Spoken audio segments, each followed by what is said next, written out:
జగిత్యాలలో కాషాయ జెండా ఎగురవేస్తామంటోంది బీజేపీ. ఇంతకాలం రైస్ మిల్లర్గా వ్యాపారవేత్తగా ఉన్న కొండా లక్ష్మణ్ ఇప్పుడు జగిత్యాలలో బీజేపీ గెలుపు బాధ్యతలను భుజానికెత్తుకున్నారు. కొండా లక్ష్మణ్ సతీమణి ఈసారి మున్సిపల్ ఎన్నికల్లో జగిత్యాల 48వ డివిజన్ నుంచి బీజేపీ తరపున బరిలోకి దిగారు. ఇప్పటికే ఎంపీ అరవింద్ ఆశీస్సులతో ప్రచారంలో దూసుకువెడుతున్నారు. బీజేపీ మెజారిటీ సీట్లు గెలిస్తే అరుణకే చైర్మన్ పదవి దక్కే అవకాశం ఉందన్న ప్రచారం కూడా ముమ్మరంగా జరుగుతోంది.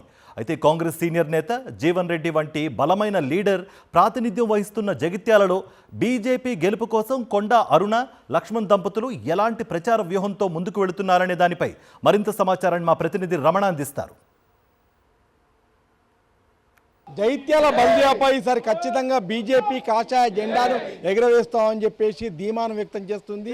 48వ వార్డు నుంచి కొండా అరుణ బరిలో ఉన్నారు. ముఖ్యంగా ఈసారి ఎట్టి పరిస్థితుల్లో జైత్యాల ఇప్పటికే జిల్లా కేంద్రం అయినప్పటికీ గతంతో పోలిస్తే ఈ మున్సిపాలిటీలో పెద్దగా అభివృద్ధి జరగలేదనే ఒక భావన కనిపిస్తుంది. ఈ క్రమంలో చైర్మన్ అభ్యర్థిగా కూడా అరుణ పేరు ప్రచారం జరుగుతుంది. మొత్తంగా ప్రచారం ఎలా జరుగుతుంది, ఈసారి బీజేపీ యొక్క సంకేతాలు ఏ విధంగా ఉండబోతున్నాయి, పబ్లిక్ ఏమనుకుంటున్నారు ఒక్కసారి మాట్లాడించే ప్రయత్నం చేద్దాం. మేడం చెప్పండి, ఇంటింటికి తిరుగుతున్నారు కదా, మీరు ఓట్లు అడిగినప్పుడు మీకు ఎలాంటి రెస్పాన్స్ ఉంటుంది? మంచి రెస్పాన్సే ఉంది ఇప్పుడైతే. కానీ అంటే ఇప్పుడు మీకు ఇక్కడ బీఆర్ఎస్ కాంగ్రెస్ ఇవన్నీ కూడా ఉన్న నేపథ్యంలో మీరు వెళ్ళినప్పుడు మీరు ఓటు అడిగినప్పుడు ఏమంటున్నారు? వాళ్ళు ఏమైనా సమస్య చెప్తారా? సమస్యలు ఏమి ఇప్పుడైతే ముందుకు వచ్చింది. ఇన్ని రోజులు లోపలికి ఉన్న బీజేపీ బయటకు వచ్చింది అని సంతోషపడుతుండ్రు. కొందరైతే చెప్తుండ్రు ఇదే వస్తుంది అని. అంటే చెప్పండి, ముఖ్యంగా వాస్తవంగా గతం నుంచి మనం చూస్తే దాదాపు దశాబ్దాల కాలం నుంచి జగిత్యాల మున్సిపల్ అభివృద్ధి చూస్తే మనకు అంత పెద్ద పురోగతి కనిపించడం లేదు. జిల్లా కేంద్రం కూడా 10 ఏళ్ళు అయిపోయింది, దశాబ్దం అయిపోయింది. ఇప్పుడు మీరు ఒకవేళ ఇక్కడ గెలిస్తే మీ డివిజన్ ఎట్లా అభివృద్ధి చేస్తారు? మీకు ఏమైనా మోడల్ ఒక ప్లాన్ ఉందా?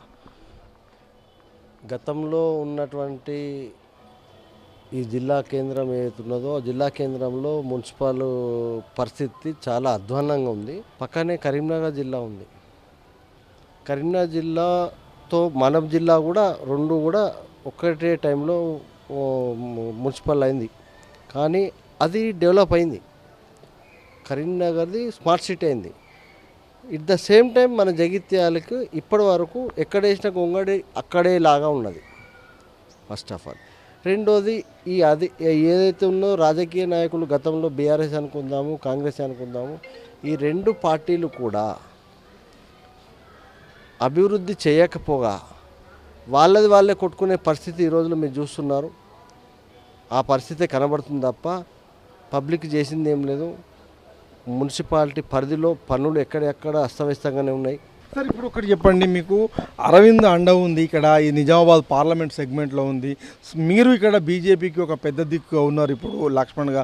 సో మీరు లక్ష్మణ్ గారు అంటే ఇక్కడ ఆల్రెడీ ఒక కురువృద్ధ నేత జీవన్ రెడ్డి లాంటి వాళ్ళు ఉన్నారు, ఇప్పుడు ఎమ్మెల్యే ఉన్నారు. ఈ క్రమంలో మీరు ఎట్లా ఎదుర్కోబోతున్నారు వీళ్ళను? ఈ టఫ్ ఫైట్లో మీరు ఎట్లా ముందర నిలవబోతున్నారు? మన ఎజెండా ఒకటేనండి, అభివృద్ధి పదంలోకి తీసుకొచ్చే పని.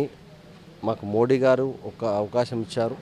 దాని తర్వాత అరవిందన్న గారి సూచనల మేరకు రాబోయే కాలంకి మేము ఖచ్చితంగా మా దగ్గర ఇప్పుడున్న జగిత్యాల జిల్లాకి ఏతుందో దానికి ఒక ఎమ్మెల్యే అనేది తీసుకొచ్చే దిశలో మేము వెళ్తున్నాము.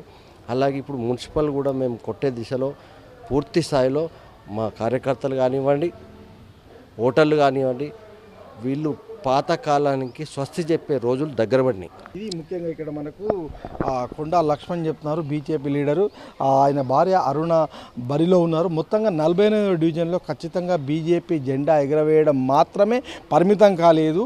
ఖచ్చితంగా జగిత్యాల మొత్తం మున్సిపాలిటీలోనే కాషాయ జెండాను ఎగరవేసి బల్దియా పైన రేపరేపలాడిస్తాము, సరే ఖచ్చితంగా విజయం సాధిస్తామన్న ధీమా కూడా వారిలో మనకు కనిపిస్తుంది. కెమెరా పర్సన్ సతీష్తో రమణ, సాక్షి టీవీ, జగిత్యాల.